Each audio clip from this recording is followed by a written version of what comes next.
Et bienvenue à cette conférence de presse de Nono sur l'information du jour, hein, Kylian Mbappé. Alors déjà Nono, sur les 2 derniers matchs de Kylian Mbappé, comment tu l'as trouvé? Eh ben, très moyen, très moyen, pas décisif du tout. Est-ce que c'est une question de méforme ou est-ce que c'est un ras-le-bol du PSG? J'en sais rien, mais on a un Kylian Mbappé loin de son meilleur niveau. Alors on avait des supporters du Paris Saint-Germain qui nous disaient Neymar était toujours blessé, mais au moins Neymar était décisif tous les 2 matchs. Au moins il donnait des caviars à Mbappé. Et Messi, il marchait peut-être pendant tout le match, mais au moins Messi, il lui défilait des caviars. Alors on est les premiers à avoir voulu faire partir Messi et Neymar. C'est pas qu'on va les regretter, mais est-ce qu'il n'aurait pas fallu, Nono, prendre des Kolo Muani, des Ramos, qui sont des numéros 9 de base, ou des Dembélé qui ne servent à rien, prendre des joueurs au même profil que Neymar et Messi? Mais bien sûr, la déficience de Mbappé en ce moment, c'est qu'il a plus les 2 phénomènes derrière lui, quoi qu'on en dise. Et là, je vais me mettre encore en colère. Messi, il marche. Qui a été élu meilleur joueur de Ligue 1 au niveau des notes? Léo Messi. Voilà. Neymar, il peut te faire des trucs pas possibles, des passes pas possibles. Ceux qui pensaient qu'en changeant Neymar et Léo contre Kolo Muani et Ramos, ça allait être plus fort, eh ben ils se sont mis le doigt dans l'œil, c'est tout. L'équipe du PSG, et je le dis, est moins forte que l'année dernière. C'est tout. Alors comme depuis des mois, hein, le nom de Kylian Mbappé est associé avec insistance du côté du Real Madrid, et si certaines sources démentent à chaque fois, le Real Madrid semble vouloir faire fuiter volontairement quelques informations croustillantes sur ce dossier. Donc le Real Madrid et Mbappé, hein, c'est une histoire d'amour qui n'a pas encore officiellement débuté, mais qui en est déjà à son 893e rebondissement depuis 2017. Il faut dire que depuis le début de sa carrière, l'attaquant de l'équipe de France et du PSG a toujours été lié au club madrilène. Par 2-3 fois déjà, il aurait pu signer dans son club de cœur, soi-disant, mais par 3 fois, il a choisi le Paris Saint-Germain. D'abord pour y signer en 2017. En 2021, Paris n'a pas voulu le laisser partir, puis refuser le Real pour y prolonger au PSG en 2022, alors que tout le monde pensait qu'il allait enfin rejoindre la Liga. Depuis, plusieurs informations ont circulé dans la presse, notamment espagnole. Mais d'abord, Nono, quand tu refuses 3 fois le Real, est-ce que tu as vraiment envie d'aller au Real? C'est à se poser les questions. C'est vraiment à se poser les questions. Ou alors c'est qu'une affaire d'argent. Et là, c'est sûr que tu préfères 70 millions d'euros par an.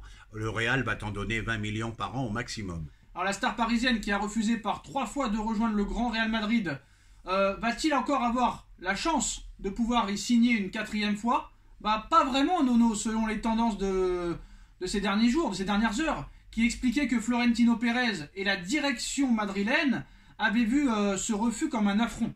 Après plusieurs rebondissements dans cette affaire, le Real Madrid avait même décidé de sortir du silence il y a peu. Au vu des informations émises et publiées récemment par différents médias qui spéculent sur de prétendues négociations entre le joueur Kylian Mbappé et notre club, le Real Madrid souhaite déclarer que ces informations sont catégoriquement fausses et qu'aucune négociation de ce type n'a eu lieu avec un joueur appartenant au Paris Saint-Germain, expliquait ainsi le Real Madrid. Et pourtant, 48 heures après, Nono, ça va dans le même sens. Ce vendredi, la Cadena Ser dévoile une information similaire expliquant que le Real Madrid a abandonné totalement la piste menant à Kylian Mbappé. Mais à en croire les informations de RMC Sport, ce n'est pas vraiment le cas, bien au contraire. Selon le média français, les merengues se protègent dans ce dossier, mais continuent d'avancer sur cette piste. En effet, le Real Madrid fait délibérément fuiter ce type d'informations pour préserver son image si Kylian Mbappé ne venait encore une fois pas cet été. Le but est de prendre des distances avec Mbappé pour ne pas faire trop espérer les supporters en faisant croire qu'on n'en veut pas. Comme ça, très clairement, s'il vient pas, on n'aura rien promis. Alors le club ne veut pas donner l'impression de courir derrière Mbappé. L'épisode de sa prolongation n'avait pas été digéré par une bonne partie de la direction madrilène qui s'oppose donc à sa signature.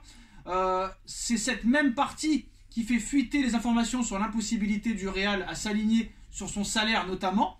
Mais le Real, par l'intermédiaire de Pérez, laisse bien la porte ouverte à KM7 selon RMC. Et le club espagnol, à travers cette fuite d'informations en faisant croire qu'ils ne veulent plus Mbappé et qu'ils ont abandonné la piste, fait comprendre aux joueurs qu'il devra faire un pas en avant de lui-même pour signer au Real Madrid. Le plan des merengues semble parfait. C'est très simple. On explique aussi que, très clairement, soit tu signes chez nous à nos conditions, soit tu restes à Paris dans ton confort. Ah ben, une chose est sûre et certaine, on va commencer d'abord. Qui croire? Quel média croire? RMC Sport ou le média espagnol? Moi, je crois plutôt le média espagnol. Pourquoi? Parce que Mbappé n'aura jamais les privilèges qu'il a eus au PSG. Et pourtant, tu nous as dit que ça n'aurait rien changé, que ça changerait rien, quoi qu'il arrive, tu pensais qu'il allait partir quand même. Oui, oui, voilà. Moi, je pense que les privilèges qu'il a à Paris, il les aura plus jamais. Première chose. Deuxième chose, Mbappé, aussi fort soit-il, ça peut être un problème dans le vestiaire. En plus, au niveau du salaire, ça peut rendre jaloux certains. Alors pourquoi cette contradiction, Nono? Pourquoi d'un seul coup, tu penses qu'il va rester à Paris? Ou aller ailleurs peut-être? Aller ailleurs, c'est possible. Parce que c'est de la politique, c'est de la politique. Et moi, je vais te dire une bonne chose, une fois pour toutes, je le vois pas. S'il doit partir, eh ben, moi, je vois la grosse surprise Liverpool. Si bien sûr, Liverpool est en Ligue des Champions, hein. Si, bien sûr, Liverpool est en Ligue des Champions.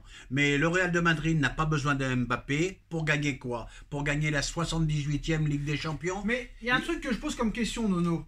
Tous ces arguments-là, que la presse espagnole, la presse française, ou même Samir Nasri, il y a quelques jours, là, quand c'est eux, vous les prenez au sérieux. Mais moi, quand je disais les mêmes arguments pendant des mois et des mois, non, ça ne changera rien, il est déjà milliardaire, il veut gagner des titres, et à Paris, il ne les gagnera pas. Pourquoi quand c'est eux qui le disent, ça prend une ampleur, mais quand c'est moi, non, c'est acheté à la poubelle? Il n'y a rien contre toi, Sacha, mais ça change tous les jours. Tu vois les performances de Mbappé. Pourquoi maintenant, tu es assuré plus qu'il pourrait rester à Paris?